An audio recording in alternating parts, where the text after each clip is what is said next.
Raja narkoba ini bukanlah orang yang sederhana. Saat bersantap di restoran, Anda hanya perlu 2 kalimat untuk berhasil mengajak pramusaji bermalam bersama Anda. Setelah selesai bekerja, ia membuat segelas milkshake untuk memulihkan staminanya. Melihat lingkaran hitam di mata itu, Anda bisa tahu betapa menstimulasinya tadi malam. Sedetik yang lalu, dia tersenyum senang melihat pasangannya tidur nyenyak. Sedetik kemudian, FBI bergegas masuk dan memaksanya duduk di meja.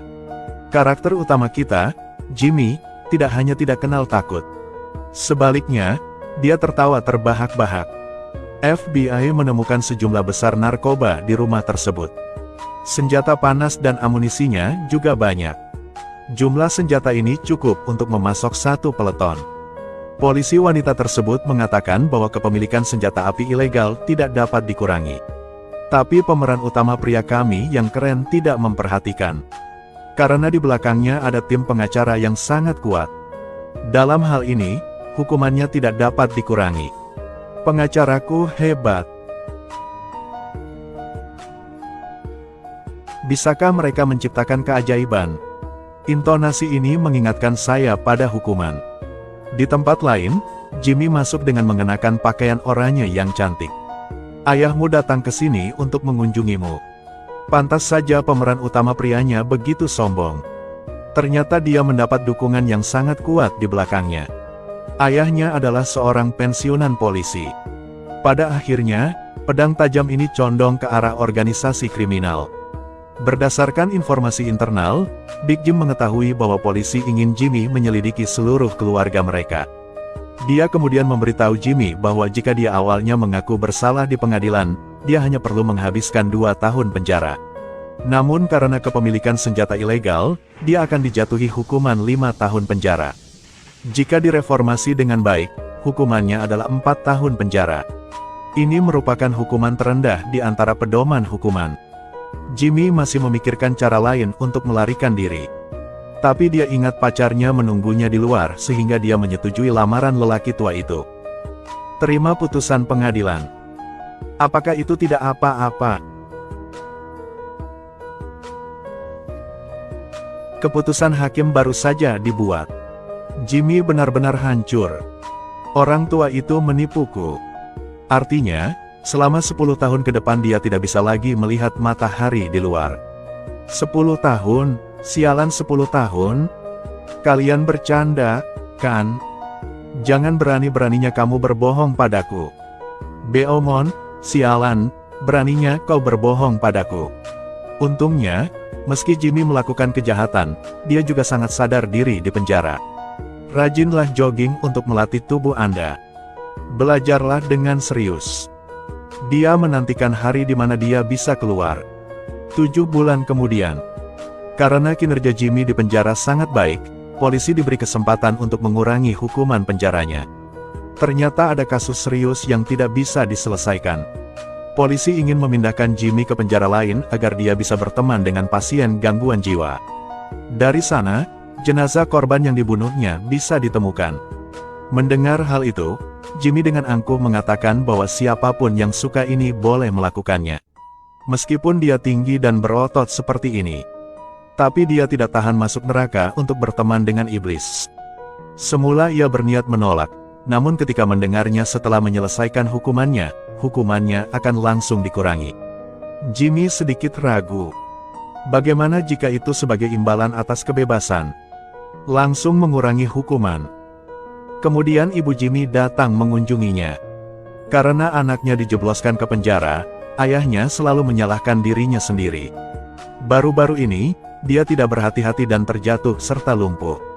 Jika dia menunggu hingga 10 tahun setelah dibebaskan dari penjara, dia hanya akan bisa melihat abunya. Karena saya bisa segera dibebaskan dari penjara untuk mengunjungi ayah saya.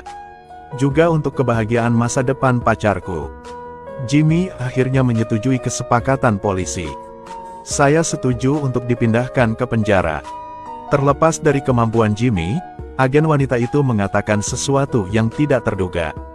Menurutmu pria itu sangat kuat dalam aspek itu, bukan? Sebenarnya tidak. Kali ini saksi mendapat kesempatan yang jatuh dari langit. Dari seorang tahanan terkenal yang dipenjara selama 10 tahun hingga menjadi orang dalam FBI. Awalnya Jimmy berniat menolak menyamar. Padahal ototnya berotot seperti ini. Tapi bekerja sebagai mata-mata dan bergaul dengan setan sangatlah berbahaya. Namun karena ingin segera mempunyai kebebasan untuk pulang menjenguk ayahnya yang lumpuh, dia berpikir dengan hati-hati dan tetap memutuskan untuk setuju dengan polisi. Namun agen wanita tersebut menceritakan lelucon yang tidak menyenangkan. "Saya sangat senang ketika Anda setuju untuk bekerja sama. Tapi aku tidak pernah mengatakan misi ini akan diberikan padamu." Jimmy sangat kesal setelah mendengar ini. Dia menghabiskan begitu banyak waktu untuk berpikir dan mempersiapkan. Namun dia bukan satu-satunya orang yang spesial. Di tempat lain, bisakah kamu mempercayainya? Inilah pria tidak berbahaya dengan wajah konyol di depan Anda. Tersangka yang sama yang membunuh 14 gadis muda dalam 3 tahun, Larry. Ini juga merupakan tujuan yang perlu dicapai Jimmy. Saat FBI Brian menginterogasi tersangka Larry, sesuatu terjadi lagi yang membuat Brian takut. Sebab pria tersebut menceritakan seluruh detail kejahatan yang dilakukan pelaku. Namun rincian ini belum diungkapkan keluar oleh polisi. Kali ini semua kecurigaan tertuju pada Larry. Dia tahu segalanya tentang lokasi kejahatan dan nama korban. Bahkan cara membunuh orang yang dia kenal seperti punggung tangannya. Orang di sebelahnya juga mengucapkan selamat kepada Brian karena telah menangkap seorang pembunuh berantai. "Saya seorang penyelidik. Selamat telah menangkap seorang pembunuh berantai." Brian buru-buru pergi untuk mencetak pengakuannya, tetapi ketika Larry selesai menandatangani, perubahan tajam muncul. Larry membaca pengakuan bersalah yang tercetak di atas kertas. Dia tidak percaya ini semua ulahnya. "Aku tidak melakukan hal-hal ini. Tidak ada hubungannya." Awalnya nyatakan semua detail kasus ini. Namun kemudian menyangkal semuanya. Mengatakan hal-hal ini karena melihatnya dalam mimpi. Meski Larry tidak mengakui motif kejahatan tersebut, ia tetap menandatangani pengakuan. Saat persidangan resmi dibuka, semua orang kembali menerima pukulan keras. Hakim mengatakan Larry memiliki gangguan kepribadian dan mudah dipengaruhi oleh pengaruh luar. Pada saat yang sama, ada juga penyakit suka menyenangkan orang lain. Dia bersikeras bahwa dia tidak melakukan kejahatan. Selain itu, dari segi makna, banyak tempat yang tidak jelas. Di tempat Anda menandatangani nama Anda bisa menandatanganinya sebagai simbol dan itu tidak masalah. Namun Larry menuliskan nama lengkapnya. Kasus ini memiliki banyak hal yang mencurigakan. Akhirnya hakim menerima permohonan banding keluarga Larry. Semuanya hampir berakhir. Kini tekanan kembali tertuju pada polisi. Tinggal 1 bulan lagi hingga sidang berikutnya. Artinya dalam sebulan ini, jika jenazah korban kedua tidak ditemukan, Larry akan dibebaskan. Pada akhirnya, apakah pria ini adalah pembunuh sebenarnya? Sekarang kita hanya bisa menunggu sampai Jimmy dipindahkan ke penjara untuk mengetahui kebenaran di balik tirai. Saat aku mengunjungi penjara, tolong anggap aku pacarmu. Cium lidahmu, sentuh pantatku, lakukan apapun yang kamu mau. Episode 3 serial Blackbird benar-benar membuat kaget pemirsa. Tidak mudah bagi Jimmy untuk keluar dari penjara untuk segera menjenguk ayahnya. Mula-mula ada pesaing yang menghentikannya, lalu polisi datang mempertanyakan semangatnya. Jika Jimmy ingin mendekati si pembunuh Larry, dia harus memiliki minat yang sama dengannya. Agen wanita itu menanyakan beberapa pertanyaan kepada Jimmy. Dia menjawab menanyakan apakah dia terlihat seperti seseorang yang tidak menyukai wanita. "Aku mencintai mereka semua." Setelah mendengarnya, Lauren langsung merasa bahwa ini benar-benar anak jebakan. Temui seseorang yang mencintai seseorang. Kemudian dia terus bertanya kepadanya apa yang dia sukai dari mereka. Jawaban Jimmy adalah buku teks. Bahkan kalimat "aku suka kelembutannya" pun terucap. Perasaan memegangnya di tangan Anda membuat mereka tertawa. Ini adalah jawaban yang benar. Pertanyaan selanjutnya terlalu langsung. Payudara besar, payudara kecil, anak-anak harus memilih. Hanya payudara.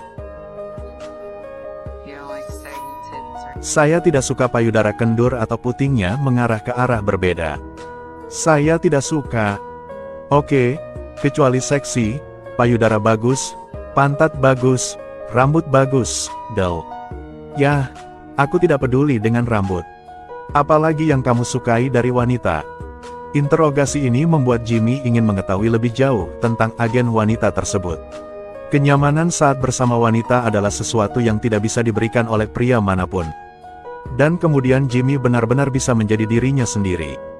Namun jawabannya bukanlah tentang apa yang akan dia lakukan terhadap wanita-wanita itu. Hadapi pertanyaan selanjutnya dari Lauren. Tidak ada yang tidak dia sukai dari wanita. Jimmy pun dengan jujur menjawab bahwa dia tidak punya. Tidak punya. Interogasi berakhir. Jimmy segera berlari secepat yang dia bisa untuk memanggil ayahnya. Ayahnya terus bertanya tentang keadaan putranya. Jimmy pun tidak menjawabnya secara langsung, melainkan peduli dengan kesehatan ayahnya. Karena dia tahu terakhir kali dia jatuh, separuh wajahnya lumpuh. Saat ini kesehatan saya sangat lemah. Seperti yang diharapkan, jawaban ayahnya tidak terduga. Dia tidak bisa berada di sana untuk merawatnya, jadi dia bertanya bagaimana biasanya ibunya merawat ayahnya. Tanpa diduga, saya hanya mendapatkan semangkuk besar nasi anjing. Ternyata ibunya terlalu mengkhawatirkan ayahnya. Bahkan ketika dia pipis, dia ditanya apa warna kencingnya. Mendengar hal itu, Jimmy merasa lega. Dia melakukannya dengan benar, Pak Tua. Dengarkan dia. Waktu menelepon Jimmy juga sudah habis. Keesokan harinya dia mendapat kabar baik, audisi telah berakhir. Kamu terpilih. Kebahagiaan datang begitu tiba-tiba sehingga Jimmy tidak sempat bereaksi. Tepat setelah itu, dia berada di pesawat. Orang yang menugaskannya misi itu adalah agen Rus. Dia memberitahu Jimmy secara singkat tentang situasinya terlebih dahulu. Pasalnya kali ini Jimmy mengenakan pakaian kasual. Itu karena dia tidak akan menggunakan statusnya sebagai tahanan yang dipindahkan untuk berpartisipasi. Hanya penjaga penjara dan psikiater yang mengetahui identitas aslinya. Jimmy tidak lebih dari seorang pengedar narkoba kecil-kecilan. Itu sebabnya dia dikirim ke penjara Springfield untuk pengawasan. Agen wanita Lauren mengingatkannya untuk tidak melakukan kontak dengan pembunuh Larry terlalu dini. Jika tidak, Larry akan tahu bahwa dia dilantik oleh polisi. Dan kamu akan menjadi bantuan terakhir Jimmy. Saat dia datang mengunjunginya di penjara, dia akan berpura-pura menjadi pacarnya, jadi dia tidak perlu khawatir. Saat kita bertemu tidak perlu terlalu memperhatikan, kita bisa melakukan apapun yang kita mau. Setelah mendengar ini, Jimmy menjadi sangat tertarik. Katakanlah Anda ingin berlatih. Sungguh, tidakkah orang ini tahu bahwa bahaya akan menimpa kepalanya? Apakah kamu ingin berlatih dulu sekarang?